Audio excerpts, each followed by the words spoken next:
De Ranieri. Tá valendo já? Mas não pode não.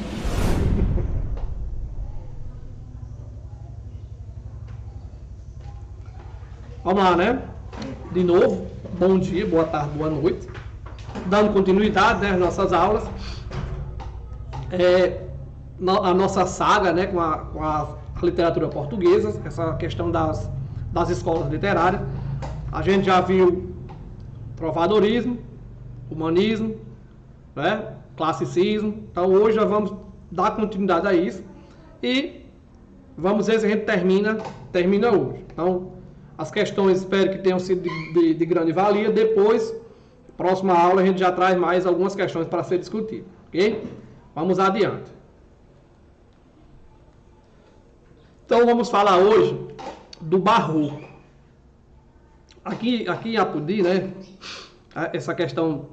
trazendo essa questão do Barroco, na nossa igreja ela traz alguns resquícios do Barroco. Não é bem do Barroco, é porque o Barroco ele tem uma corrente que se desenvolve dentro do Barroco, que é o Rococó. Então esse Rococó ele traz essa corrente traz algumas características para as igrejas, principalmente a igreja de Apodi, né? Eu não sei, eu não tive conhecimento assim que ela foi feita, né, pela primeira vez. Eu não sei se era exatamente daquela forma. Mas, se eu não me engano, tinha umas pinturas, né? Pedro é mais velho, tinha umas pinturas no teto, eu acho. Se eu não me engano, tinha. Então, ela trazia essa essência. Hoje ela está um pouco mudada, mas ainda traz algumas coisas. Inclusive aquelas figurinhas na parede, né? Nas paredes tem umas figurinhas. Tá aqui essa imagem, se eu não me engano, tem até essa imagem aqui representada em uma das figurinhas lá, daquelas plaquinhas. Mas, falando do Barroco especificamente, é uma escola literária também, né? Veio logo depois aí, né, dessas outras escolas. Aqui eu já estou, ó, meados do século XVIII, né, final do século XVI e meados do século XVIII. Então, tá nesse meio termo aí. A gente viu que houve uma ruptura, né, a ruptura quando passou do trovadorismo, né, da era medieval para o Renascimento, houve uma ruptura especificamente, né, drasticamente, religiosa. Então teve essa ruptura. O homem chegou como centro do universo, tirou Deus do foco, que Deus era o foco até a questão da era medieval, né? Aquela era nebulosa, aquela era cheia de conflitos, e o homem chegou para ficar. Só que ele não sabia que logo após essa era maravilhosa, né, que eles passaram, ia chegar a nova, iam voltar ou começar a querer voltar aqueles segmentos cristãos. Mas está aí, ó, o Barroco, final do século XVI, meados do século XVIII, inicialmente na Itália. Então iniciou-se lá na Itália esse movimento, né, essa escola, e difundiu-se em seguida por todos os países católicos da Europa e da América. Então já dá para ter uma ideia que ele vai tentar retomar esses valores cristãos. Então, aqueles valores cristãos que foram perdidos, né, substituídos, digamos assim, ou conviveram, coexistindo em algum momento com a questão do homem no centro do universo, então eles começam a querer retomar esses valores cristãos. Então, observa-se bem aí pelas duas imagens, né?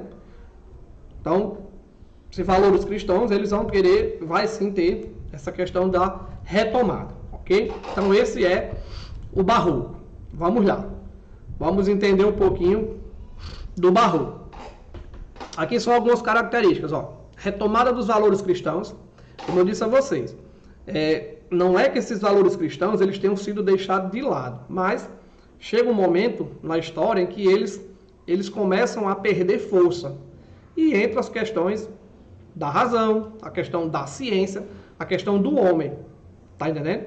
Então, esses valores eles começam a ser deixados de lado, principalmente os valores cristãos. São valores cristãos esses que perduraram por toda a Idade Média.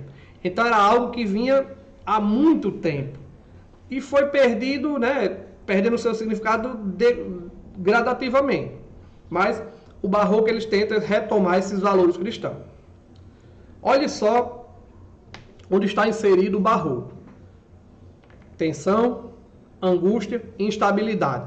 Cara, imagine uma escola literária cercada por muita tensão, muita angústia e principalmente a instabilidade. Pessoal, é uma escola literária que ela vai ter muito conflito religioso, muito conflito, mas não assim de brigas religiosas, mas o conflito religioso, as pessoas vão ter esse conflito religioso, as pessoas vão ter essa tensão, as pessoas vão ter essa angústia. Eu, como ser humano, vou ter essa instabilidade. Então não é questões de brigas religiosas, mas sim a questão humana, a questão da pessoa, do humano ter essas angústias, essas tensões, essas instabilidades, ok? A arte das formas, então preza-se muito pelas formas, conceptiza, valorização do quê? Dos conceitos, ideais e argumentos. Então, olhe que ele retoma os valores cristãos, mas ele não deixa de fora os ideais e os argumentos, né, presentes lá no conceptismo, que é uma corrente filosófica. Então, eles prezam por isso também. Mas sempre lembrando, é uma época de muita tensão. É uma época de muita angústia e instabilidade. Não também, né, digamos assim, histórica, né, da época histórica, que isso aí que faz parte da história, mas principalmente no eu, o ser humano, o interno do ser humano, o seu pensamento, sua forma de ser. Então ele estava muito angustiado, estava com muita tensão, estava instável, né? Tem essa questão da instabilidade. Eu não sei se eu continuo, né, com os preceitos científicos ou se eu retomo os valores da igreja, os valores cristãos que até então foram botados abaixo pela ciência. Então essa tensão, essa angústia, ela vai andar lado a lado com o barroco, ok? Vamos adiante. As características, ó. O dualismo, pessoal, dualismo é esse contraditório, essa questão Deus e homem. Então vai voltar isso, não é nem voltar, né? Até porque teve um momentozinho que eles coexistiram, perdeu forças, o homem fixou-se como centro do universo, e depois, agora, ele vai ser retomado de novo, esse dualismo. Olha que no slide anterior nós falamos de quê? Da angústia, nós falamos da instabilidade. Então, são coisas que o ser humano ele não estava acostumado a viver com isso. Imagina essas tensões, né? Ser cheio de tensão aí, você imaginando o que vai ser do amanhã, por exemplo. Então, essas angústias, esse dualismo, esse ato contraditório vai coexistir. Então, vão estar juntinhos. A fugacidade, pessoal, a fugacidade nada mais é do que fugir. Então, um elemento de escape, eu tentar fugir da minha realidade. Olha aqui o que está presente nessa época, o pessimismo. Cara, tava tipo assim, eu não tinha nada de bom. Então era tudo pessimista, nada ia dar certo. Então é essa questão da instabilidade do ser humano. Então para ele, como ele era estável, né, principalmente religiosamente, né, com relação à fé, ele não sabia se seguiria a fé ou se continuaria com os dogmas, né, a questão dos dogmas da igreja, ou se continuaria com as questões científicas, né, essa questão da razão. Então, muito pessimismo. Se você trazendo para a nossa realidade, para entender basicamente isso aqui, se você é um cara que tem instabilidade interior, você é pessimista. Você não vê prosperidade em nada, para você nada dá certo. Então, pessimismo, o feísmo era bonito nessa época. Então, se era pessimista, muito feísmo, questão do feio mesmo, eles tudo para eles era feio, não tinha nada bonito, era tudo feio mesmo, porque eu estava instável em mim, né, dentro de mim. E, por último, importantíssimo, a tensão religiosa. Pessoal, a tensão religiosa veio com força, como eu disse a vocês. Era uma retomada De quê? Dos valores cristãos, dos valores católicos. Até então, estava sendo engolido, né, pela ciência, pela razão. A igreja... Ah, mas você falou que a igreja também ainda assim tinha a sua influência. Tinha não, tem, até hoje tem. E terá, posso afirmar com certeza isso aí. Então eles têm essa influência. Só que, como eu disse, as pessoas até então que não pensavam, botar uma aspa bem grande aí, que não pensavam por si só, era sempre algo religioso. Lembra dos fenômenos explicados só por algo divino e chegou a ciência para mostrar que tem outras explicações? Então essa tensão religiosa ela estava à flor da pele. A humanidade não sabia para onde ir, não sabia em quem acreditar, não sabia o que seguir. Como eu disse aqui, estava muito contraditório, ok? Então esse era o cenário, né, as características principais do Barroco, ok? Vamos adiante. Terminado o Barroco, essa escola, eu vou me aprofundar mais no Barroco quando eu chegar na literatura brasileira. Porque a literatura portuguesa, ela é importante você saber, porque ela deu origem à literatura brasileira. Mas as características, os momentos, os autores barrocos, vou me aprofundar quando nós estivermos na literatura brasileira. Que aí sim, esse primeiro momento da literatura portuguesa é para mim entender de onde veio nossa literatura, ok? Mas irei me aprofundar ainda no Barroco. Mas deu para ter uma ideia, né, uma ideia geral do que foi o Barroco. Dualismo, angústia, então, instabilidade, retomada dos valores cristãos, ok? Imagine aí vocês marcados, né, do meados do século XVI ao início do século XVI a meados do século XVIII, XVII, marcado por essa instabilidade. Pessoal, é típico da humanidade mudar.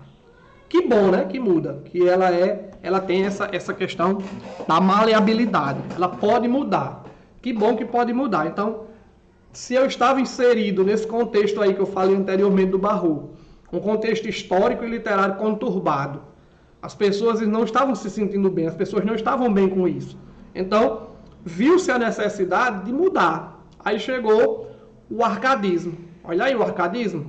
Século XVIII, né? Setecentismo ou neoclassicismo. Ou novo classicismo. Pessoal, arcadismo faz referência a uma... Me lembro como se fosse hoje, Elmo dizendo, né? Elmo dizia muito isso.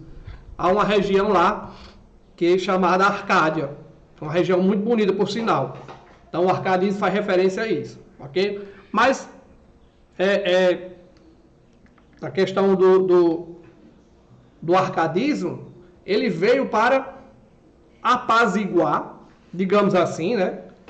Melhorar essa questão mais que estava um tanto quanto muito exposta no Barroco, muitas confusões, muitos conflitos internos, pessimismo à flor da pele.